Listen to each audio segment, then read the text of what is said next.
Hello and welcome to the Nonprofit Exchange. I'm your host, C. Richard Gilcrease, and today we have Miss Neisha Hines, who is a founder of G.R.O.W Foundation. And tell us about the G.R.O.W Foundation. Yeah, so G.R.O.W Foundation, aka Girls Recognizing Our Worth, is a 501c3 nonprofit organization registered right here in Virginia, as well as my native state of New Jersey. We assist victims and survivors of domestic violence with rebuilding their lives after abuse, as well as providing community outreach initiatives, prevention efforts, and all that good stuff needed to combat this thing called domestic violence. You know, we are in Domestic Violence Month, so before we go really deep into it, how did you get started with this? What was the whole genesis of you saying to yourself, I need to start a 501c3? Because this is what this organization, this whole radio show is about, the Nonprofit Exchange. Well, I am a survivor of domestic violence. I have been out of the relationship for about 6 years now, and I first began telling my story 4 years ago, being my passion for spoken word. So the first time I told my story was on a stage, essentially. And what happened was, when I started telling my story, I started getting asked to tell it more and more and more. So I started speaking around the community at various shelters, schools, conferences, things like that. And then aside from doing the speaking engagements, I started receiving requests for help. Okay. Yeah, so I wanted to do more. So I just remember the first requests I received was from a young lady who had escaped her abusive relationship. She was living in the car with her daughter, and she just asked me, how did I do it? She didn't ask for money or anything. Okay. So I just said, I have to do something. So I started the process of collecting toiletries for her, food, things like that. And then the more... Let me interrupt for a second. You start collecting food and toiletries for her? Where'd you get those from? I mean, you got your friends, your mama, your grandma? My mama, my grandma. I reached out on Facebook, and at that point, I had been pretty vocal about being an advocate for awareness and telling my story. So I reached out, and it was kind of like a cry for help. It was like, look, I got this girl, she's staying in her car with her daughter, she needs food, she needs clothing, so whatever y'all can do, let me know. So what happened was people started inboxing me, and I would meet up with them to pick up these donations, and it just kind of went from there. So well, social media is not all bad. Right, no, it has been very talking about social media being bad at times. That really worked out for you. Now, what is this, 3 years ago, 2 years ago? So this would have been 2 years ago. 2 years ago. So now, take us from there. You helped this one person sleeping in the car with her daughter. Right. Move on. What happened next? So then I started getting more requests like that. Okay. And at the time, I was working for a real estate attorney. I'd always been in real estate, you know, bankruptcy, foreclosure, things like that. And I wanted to do more.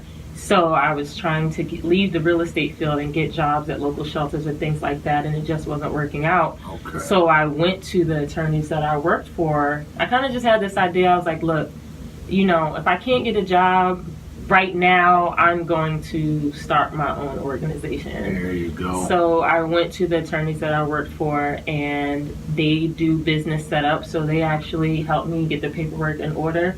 And even to this date, they are the attorneys that I have a retainer for my organization. So now, how did you get board members? Because usually when you start this nonprofit, you got these board members you have to get. So I'm very, how do I put this? Passionate. Okay. G.R.O.W is my baby. I'm very picky. I don't want to say too picky, but I'm very like, okay, this has to be perfect. So I went to the attorneys that I have. Can I shout them out? Am I allowed to do that? Yeah, go ahead. Springer Law Group. That's what I went to, right in Greenbrier. And I told them I wanted to pick my members. Okay. And in speaking with them, I learned that aside from board of directors, you can also do an advisory board. Yes. So that's what I have right now to start off. So it's like these group of individuals, there's 8 of them, and they're amazing and keep me grounded. It's like the precursor to where they officially get on as my board of directors. Excellent. Because with the advisory board, I know that, knock on wood, you know, if something legally were to happen with G.R.O.W. Foundation, they wouldn't be held liable. Whereas with board of directors, there would be, you know, they on the line too. So I just have them as advisory board members right now, and I know that when it's time to make that move to make them board of directors, they'll be right on board. And so the genesis of your board to legalize the organization is just 1 or 2 of you. Right. So it's everything. All the paperwork is in order. I have a treasurer. I have a secretary. I have community outreach, marketing, some victim advocates. I mean, Yes. it's a good team. And has that helped you in terms of carrying out your mission to have an organized team like that? Yes, very much so. I'll tell anybody doing this to have a good team, have a good support system, because you can do anything, but you can't do everything by yourself, you know? So you have to have someone who can help pick up the pieces when needed. You have to have someone to tell you no when needed. All right. You know, you have to have that team when you get burned out, because I'm always on the go. So maybe my board member can send that email that I'm trying to rush home to get to. Maybe my board member can pick up those donations or man that table at that, you know, event. And it just helps to have that good team behind. So now the, I guess, biggest thing on nonprofits is how to raise the money. Right. So what did you do initially? I see initially you got donations, but how did you raise the money? One, to pay for the incorporation, number one. Right. And then coming forward, what are you doing to raise money to keep this thing going? So I've learned that nonprofit legit means nonprofit, right? So if donations aren't coming in, I mean, a lot of it comes from me.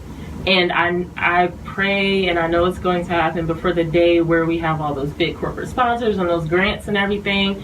But until then, we just do events like this. Like, I'm speaking on the radio, so I know that that may help someone reach out and say, we want to help this organization.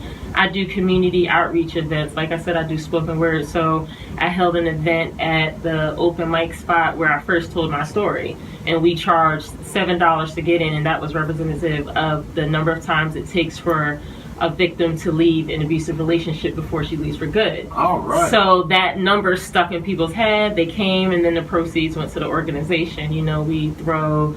I recently had an event at the boxing gym I go to. Okay. Okay. So I try to do awareness events, but do it in different ways that they stick with people. So at this boxing event, people came, they worked out, and then they're donating to the cause. So it's just whatever y'all want to donate, hit me up. So.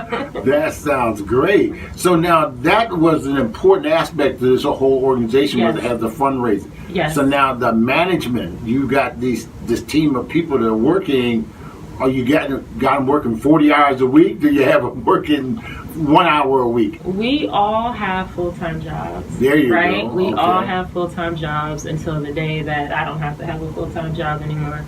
But no, we have our quarterly meetings, and then we have intermittent phone conferences, and there's duties delegated to each one. So, you know, it's been just very instrumental in having that organization so that I'm not losing my mind and not losing too much sleep. So, yeah. That's important. And I really think the audience, they really want to know what you're doing with domestic violence, but they also want to know, how did you get started and what are some of the issues that you're facing? Let's go back to domestic violence now. What does that mean to you to see over the last 2 or 3 years the domestic violence issues that have happened that you've seen firsthand? It's a lot, because I think people have a misconception that domestic violence is in this box. and that it's just a certain type of person, a certain type of family, a certain type of individual that will go through domestic violence, when really the dynamics of domestic violence is so vast. It's 1 in 3 women, 1 in 4 men. It's heterosexual relationships, homosexual relationships. I see domestic violence every day, not just because of my nonprofit organization, but I'm also the domestic violence victim advocate for one of the prosecution offices here in our state, Norfolk Commonwealth Attorney's Office. So I see domestic violence every day, essentially. So I just think that it's a problem that is here, and that ignoring it won't make the problem go away. So that's where people like me and things like this, radio stations bringing awareness, and just advocates, domestic violence agencies, law enforcement, doctors, all of these people who are playing such an instrumental role in trying to eradicate and end it for, maybe not everyone, but someone. So that means that growing up, young men and young women have found some method in which they do things as growing up to actually perpetrate domestic violence. Right. You have any children of your own? I do. So that means, how do you teach your child not to be the person doing right. Domestic violence? What do you think you've seen over the last 2 or 3 years that says, I'm going to teach my child these things? Well, I've learned that domestic violence, like I said, it's not inside that box, and some people have the misconception that it just starts one day when you're an adult and you just got a victim and you got this abuser. But it goes so much further back. I've talked to actual aggressors, people who grew up in violent households, and maybe as a child witnessing this violence in their home, they became the bully in their class. They became the one that was having problems making friends in school. So instead of looking at the child who's being a bully in a class, I think we need more of, why are they being a bully? What are they seeing at home to make them act out this way? Why are they angry? Why are they so resentful? I think that if we teach about self-love and self-worth and self-respect, that plays a big role in it. So I have a son and a daughter. I teach both of them. You don't get to just disrespect anyone. You don't get to put anybody down. You don't get to make anyone feel less than themselves. But you also, no one has that power to do the same thing to you. And then there's also the bystander effect. If you see somebody being mistreated, yes, make sure you're safe, and make sure that when you act and try to help that person, that you're taking your safety into an account.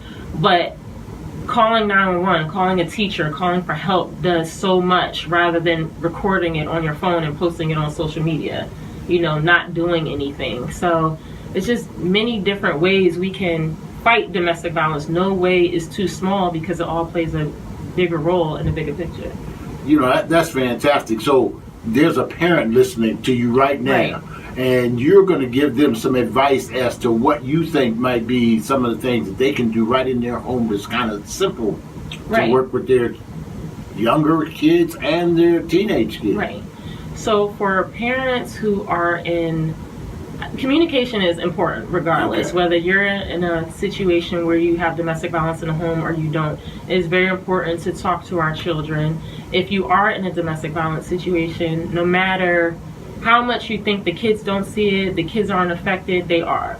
They see it, and they do understand what's happening, and we need to give them more credit than we do, and it does affect them. So communication, teaching them what behavior is acceptable, what isn't. I think TV, social media, just violence is treated as if it's normal, as if it's just a common thing that we can expect in relationships. I've spoken at high schools where girls have said, if little Mikey, hits me, it just means he really liked me. I remember even being a child myself, 10 years old, and you're taught that if a little boy hits you, that means they like you. And I didn't think about that until I was an adult. It's like, wow, we're kind of ingraining that in our children early. Right. So it's just important to have that open communication. And we should encourage that to stop happening. Right. That little boys shouldn't hit little girls, and little girls shouldn't hit little boys. Little girls shouldn't hit little boys, vice versa. And I think taking them to events, like age appropriate, yes, but taking them to awareness events, making them cognizant of domestic violence, what it is. So many think that it's just black eyes and bruises. They're not understanding that words play a role. You know, your words matter. If you're beating somebody down verbally every single day, that is domestic violence. So I think having these hard conversations with our children and with ourselves, with our friends, with our parents, and just saying, okay, this is not okay. And because it's not okay, I'm going to do something about it. So I understand you said something about spoken word. Yeah. You like that. Have you taken spoken word and actually put it into the domestic violence form? Yeah, that's actually how a lot of times I use that method. You got to do one for us. You got to do one for us. Come on, we got a little bit of time. How much is a little bit of time? Yeah, give me like one. A whole one? Give me a half of one. A half of one. Okay, all right. Think about it for a second. Okay. But I think we're entitled to. Yeah, if you've taken that level to bring. I'm just kind of giving you a little time to think of one. Okay. So you think you got one for us? Yes, I do. All right, here you go. Miss Hines. Okay. This is for all of you I love yous when I didn't love myself. And every empty I'm sorry when I didn't value my wealth. I am priceless, and well, you are sorry. I give this to every broken bone that never healed before my heart did. For every black and blue bruise that painted my body like canvases kin to my ancestors. Whipping my so-called disrespect into shape. You beat me, and you beat me, and you beat me. Or so you think you did. But I stand here tall, today and forever, backbone as straight as the line you crossed all those years ago, head held high, wearing a crown made of 24-karat confidence, no longer a slave to the notion that I will die a victim, but rather live a victor. I am a survivor. I'm a survivor that did more than survive. I became alive. I became a fighter. I became a fighter armed with the love of self, my family, and a voice for the voiceless. A shoulder to catch the tears of the worthy who feel worthless. A soulmate and a God who proved my pain had a purpose. I am a survivor. I have been kicked. I have been hit. I have been broken. But I have never, ever been beaten. Hey, Miss Hines, ladies and gentlemen, you're at the Nonprofit Exchange, and we just heard wonderful, wonderful spoken word from Miss Hines. Yes. And that is excellent. I think domestic violence is something that we really need to have a corner of the market moving. So now you got an organization that's moving forward. Yes. Tell me what the future is. What do you see? If somebody told you now 5 years later, what have you accomplished 5 years later being in this organization? What have you accomplished and what we hope to accomplish? Right. I just feel like we're going to continue to help save lives, whether 1 or 1,000. That's something I'll always say. I envision us having a building, a resource hub, if you will, where people can come and fill out resumes, learn interview skills, where people can come and have in-home counseling, where if they need an emergency shelter for the night, they'll be able to do that. I envision myself traveling everywhere and speaking. Like, I know I'll be on Ellen one day. I just have to Oprah something. Well, you're getting practice right now. Come on. Thank you. So now, people are going to try to reach you. Yes. So give them a website, give them a Facebook page and all that good stuff. Okay. Our website is www.growfoundationva.org. Our Facebook is Grow Foundation VA, and our Instagram is grow_VA. So spell that grow out so that people know what you're saying. G.R.O.W. Girls Recognizing Our Work. All right. So now we're going to give that again in a few minutes, but I know you need volunteers, people who can help you do stuff. So if you had a laundry list, that laundry list that says, here's what Growth Foundation needs right now, what do you need now? As far as volunteers go? Volunteers and other material items that you need. Okay, so one of the things G.R.O.W. does is we work with other domestic violence agencies in the community to try to assist them, like for instance shelters. So when I see that a shelter is in need of items for their residents, we collect items so that we can donate to those shelters and divvy them out. So anything aside from monetary, which is always needed, if you want to donate anything from gas cards, gift cards for grocery stores, if you got old blankets, household items, things like socks, feminine hygiene products. Those are so underrated and so needed. We will always accept those. As far as the volunteers, there's actually a link on my website. If you go to the website and do Help Grow, there's a volunteer application there, and we could use assistance with anything from picking up donations to dropping them off, assisting us with events that we plan, whether it's getting the word out, doing social media marketing, or coming to the actual event, manning the table, being one of the vendors. I mean, it's just a plethora of things that we could use help with. That's excellent. Now, somebody's going to want you to come out and speak. So tell me what type of speaking engagements you like to go out to. You go out to churches? Do you go out to community centers where young people are, rec centers? Yes, I will speak anywhere. I will speak at, and that's actually in the works, like prisons, jails, anywhere, because domestic violence is everywhere. So I will speak at schools, I will speak at churches, conferences, community centers, colleges, anything, anywhere where you want to get the word out, and you think I'm the person for the job, then I got you. So now let me ask one other, because I have a heart for this one. Okay. And that is, do you have videos that have you doing your presentations, especially your spoken word, out that people can actually go on YouTube or Facebook or one of them and find it? I do. There's videos on our Facebook page, there's videos on the Instagram page, there's actually videos on our website if you go to media.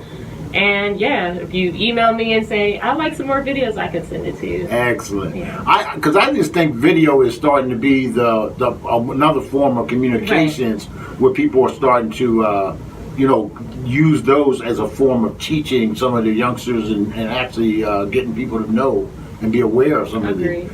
So we want to know ways that we can help you more. Right.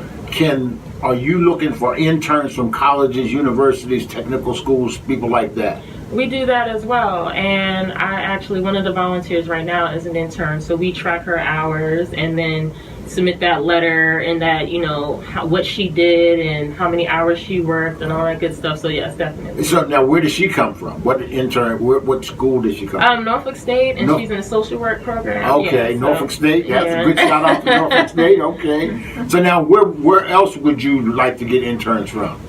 Anywhere. I mean, there's people, whether you work at hospitals, because there's some who work at the front desk of, I've had someone reach out she was like a front desk receptionist, but she reached out and said her goal was to break into counseling and things like that. So if anywhere, we do a whole interview process because I want to make sure that you're a good fit for us and also that we're a good fit for you. Excellent. And everybody is not meant to work with victims, and you got to have a heart for it, and you got to have a certain empathy and compassion to do it. But in that whole interview process, if I see okay, you might not be the best fit working directly with our victims right now, maybe we can just have you behind the scenes assisting with setup of the event so you can learn more about domestic violence and the inner and outer workings of it. And that's excellent because, like you said, everybody's not fit to go directly with people, so you need that support group. And the kind of support that you're looking at is maybe maybe somebody might donate a building for you. Right. So all these realtors that I know, don't make me call you out. But yes, if you want to donate a space, I actually am looking for a storage space. I said, I wonder if someone would donate a storage space because I have all these donations in my house, and my husband's like, if you don't get this pile in order, so that would be awesome. And see, that's the reason why I asked you to tell what kind of things that you need. See, the space is one. Is there any other thing that you really need on that list? I'd like to get someone on board, for when we have events. So just like a couple different people that I know that they have a venue that they would be okay with us using because it's for a good cause, you know. So, and again, nonprofit a lot of times means nonprofit. So paying crazy amounts to rent out a venue space for an event when you're trying to fundraise to be able to help people in the community, sometimes it's counterproductive. Yeah. So just looking for, if you feel there's a way you can help, reach out. Okay, so a venue. We're looking for a venue for people that's of low cost or no cost. Right. Caterers. I got a couple on deck, but if you do catering, I look for speakers. I like having people who love telling their story and they're okay with it, and having them speak at our events. I don't know. I feel like I should have came here with my little list prepared. Of course, of course. I mean, because you're on the radio listening, your listening audience is vast. Right. People are going to pass this around a lot of Right. places. So I really want people to come onto the Nonprofit Exchange and really know that, yes, you're telling your story, but telling your story is actually asking people to help. Right. And asking people to get up off the couch and start doing. We're not talking 24/7. We're talking maybe a couple of hours a month, a couple of hours a week that could make a difference in really helping some nonprofit organization. So we're about to run out of time, but in the few minutes that we have, I really want you to just kind of, sit back for a second and think about, if you had to go through what you've just gone through in the last 4 years or so, what advice would you give people who are still in it and now trying to think their way through it? I would say, and I know it's cliche, but know your worth. I had to learn that if it costs you your peace, it's too expensive. You shouldn't have to go home walking on eggshells. You shouldn't have to look in a mirror and feel devalued, feel worthless, or anything like that. That's not love. That's not healthy. That's not normal. There are people who are willing to listen. There are people who are out there who will help you. You just have to trust yourself and trust them enough to ask for help. And also for those who are doing jobs like me and doing the advocacy and raising awareness, self-care is important for you too. And what was difficult for me to learn is the quote someone told me is that sometimes you have to meet people where they are and leave them there. And for me, that was difficult, always trying to save someone, but it's all about planting the seed. So I hope that those who spoke to me 6 years ago, 7 years ago, 8 years ago, look at me now. I listened and I got out. So you can too. That's excellent. You've been listening to the Nonprofit Exchange, and this is Domestic Violence Month, and there's a lot of activities going on around domestic violence. Some of the activities that you're going to be planning in the future, tell us about some of those activities that you're planning so that people will know that, after this conversation, there's some things that they can come look forward to you doing. Okay.